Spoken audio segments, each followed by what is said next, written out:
Okay guys, and in this video, again, the third video of the circular flow of income, what we're trying to do is increase the accuracy and develop the model of the circular flow of income even further. So just to be 100% clear, if I'm not stressing this enough, that we are talking about national income, we are talking about macroeconomics, we are not talking about one person reducing or increasing expenditure. We're talking about the total amount of expenditure in an entire economy, and we're tracing that from households to firms to banks and further. So what we have said in the previous two videos is that we had Irish households and Irish firms. Irish households spend their money on the output of Irish firms, and in turn Irish firms give money for payment of the provision of the factors of production to Irish households. We also said in the previous video that not all of the income of Irish households is spent on Irish firms. Some of it is not spent, which means that less money is going to Irish firms, and as such it's a savings, but then through this financial institution that the savings provide the funds for investment, and as such investment is an increase in the amount of money being spent on Irish firms' output, and as such an increase in the incentive for Irish firms to produce. Now, the next thing is, you would have heard me say Irish the whole time. Well, Irish people are not insular. In fact, we have a very open economy. And so what you also find is that we have a small open economy, and therefore a lot of the things that we would want as Irish people, we couldn't have unless we got them from other countries. So basically, another thing that Irish households do is not spend all of their money on Irish firms, and also not save all of their money, or some combination of the two. But Irish households spend money on imports. Now, what is imports? An import is domestic expenditure on foreign produced goods. Okay, no harm to be taken down these definitions as you go through. Now, when we spend money on imports as Irish people, and as I'm sure everybody does around the world, that is a reduction in money going to Irish firms. Now, we have consistently said it is the production of goods and services that allows us to achieve a higher standard of living. Now, the reason is, and I don't want to confuse anybody, is because we can consume more. So what I want you to understand is that as Irish people, the concept, or at least you would be forgiven for thinking that this is the concept, is that the more that goes there, right, into Irish firms, the more they're going to produce. That's true, you're right, there's no caveat necessary there. But we're trying to have a higher material standard of living.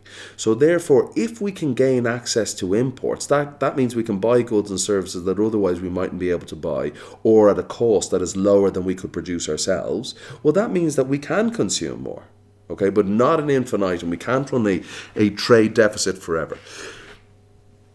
Now, that means that because of the existence of imports, less money is going to Irish firms, and as such Irish firms will produce less because there is less of a demand. But international economics does not just stop with imports. Don't forget that if we can buy off them, they can buy off us too. And we have this idea of exports. And what exports are is a foreign demand for domestically produced goods and services, or foreign purchases of domestically produced goods and services. And so if foreign people are buying Irish goods, well, that's money being spent on the output of Irish firms, and that is incentivizing them to buy more. Okay, so what I would ask you to do, as always, is just draw this extra step down underneath the diagram that you already have. Don't forget what imports are the domestic purchase of foreign produced goods and services. That means that less money is going into Irish firms, and therefore their incentive to produce goods and services is less. And then what are exports? Well, exports are foreign purchases of domestically produced goods and services, and that means more money is going into Irish firms or domestic firms, and as such they have an incentive, a profit incentive, to produce more. Now, once you have this drawn, guys, what I would ask you to do is to, I suppose, pause it now. Once you've drawn it, then I would ask you to press play and see if you can answer the questions that follow. Which are these? So again, once you've drawn it, see if you can answer these questions, and then I'll go through the answers that I have for them myself. Okay, well, I hope you've had a chance to do that. Now, looking at these things here, if imports increased and ceteris paribus, exports stayed the same, how would this affect national income? Well, let's just go down to my answers here.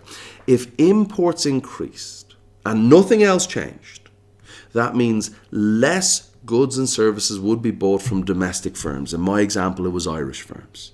This means that domestic firms would have lower demand for their output. Okay, so if they're not selling their output, they're going to reduce the amount of goods and services that they produce because they can only make a profit if they sell it, and if they're selling less, they're going to produce less. Well, what does that mean? Well, maybe, potentially, they may fire workers. Okay, they may, because they're trying to match their output with the demand that exists, they may reduce the amount of goods and services that they produce. And if they do that, and if every firm does that because of a drop in aggregate demand for their goods, total demand for their goods, well, then that means that they're going to produce less and national income falls. And I really hope you understand that production, when we're talking about national income, we're measuring production. Okay, that's what we're trying to do. So if we're producing less as an entire economy, because of a drop in demand for all goods, well, then that means that national income falls. If exports increased and imports stay the same, how would that affect national income? If exports increase, more goods and services would be bought from domestic firms. Okay, because Irish people haven't stopped or reduced or changed the amount of goods and services that they're buying from Irish firms. It's just foreigners are buying more Irish produced goods. Well, then if that happens, that means that there's more money going into Irish firms. There's a greater demand for Irish produced output, and therefore Irish firms have an incentive to increase output to match that demand because it means increased profits.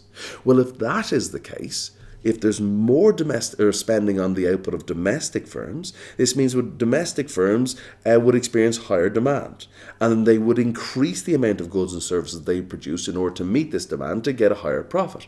If every firm, or at least some firms, had an increase in demand, the rest stayed the same, that would mean that national output would increase, which is national income. We would be producing more and more goods and services, meaning that our national income would be higher. Okay, very important stuff. Now, do you think exports should be banned, and why? Right, most people tend to have a knee-jerk reaction because they don't understand economics, because it can be awkward, and I get that, right? Most people say exports good, imports bad. All right, now I am going to explain my answers, and then I'm going to give you another way to look at it, and you can never say one or the other categorically. Okay, so exports should not be banned, I believe, as exports give a larger market for domestic firms to sell their output to, so they can get higher profits. That's good, because the profits, well, at least may stay in the domestic economy, potentially increasing the individual profits and national income as a whole. Forgive me, I sometimes get excited and ahead of myself. Well, it's still true, okay? It's still true. I just tend to repeat myself a lot. Okay, do you think that imports should be banned? And a lot of people are like, yeah, because if Irish people, or if domestic residents didn't buy imports, they would most likely, at least be more likely, to spend some of that money on Irish produced or domestic produced goods and services, and therefore there would be more employment and more wealth in the Irish economy, or the domestic economy. Well, I take a different tact, because I believe that an economy is an attempt to meet our material wants and needs.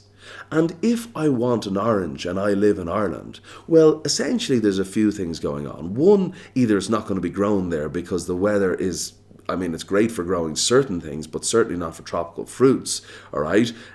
So therefore, I mightn't get it at all. Or if I do get it, it means that it'll have to be grown in a greenhouse using far more of society's scarce resources than other countries could produce for far cheaper. So I'd have to pay over a lot more euros to get them. All right, so even if we can produce something in the domestic economy that we imported, doesn't mean it shouldn't be imported. Because if we can import it for cheaper, that means that we have a higher standard of living because we can afford to buy more goods and services. Now, you're saying, but this is money leaking out. Yes, it is. And I agree with that. It is money leaking out. But if we're going to stop imports, that could mean that we could suffer retaliatory actions from governments in other countries to whom we export to. So if we say we're not going to buy your imports, but we're going to export to you, well, then they could say, well, we're not going to buy your exports. And people in both countries are worse off. Another thing that I want you to think about is this. It'll be explained more in kind of international economics, essentially. But still, I want you to think about this. If the more we produce, the more we can consume, and the quantity of goods and services we consume is our measure of wealth. If we export goods, that means we're not consuming goods that we produce. Does that mean that we're poorer? Because we're producing €100 worth of goods, and then we're exporting 10, so we're only consuming 90. So exports could be argued, I don't think you should think of it this way, but it could be argued that an increase in exports means that we're not enjoying the standard of living that we could be if we refuse to export these goods. They would be on the domestic market, causing an increase in supply of these goods, prices to fall, and as such, we could consume more. Well, no, that's not a good way to think about it, because essentially what most governments want is relatively balanced trade. There are certain things that we can produce better than foreigners, and there are certain things that foreigners can produce better than us. And for the desire of efficiency, we should produce what we're best at and sell that to them. They should produce what they're best at and sell that to us. And we both get to enjoy a higher material standard of living because total world output has increased. And that's the concept there. Guys, I really, really hope that helps. I hope that's made a number of things clear. Thank you so much for watching, and I hope to see you in the next video.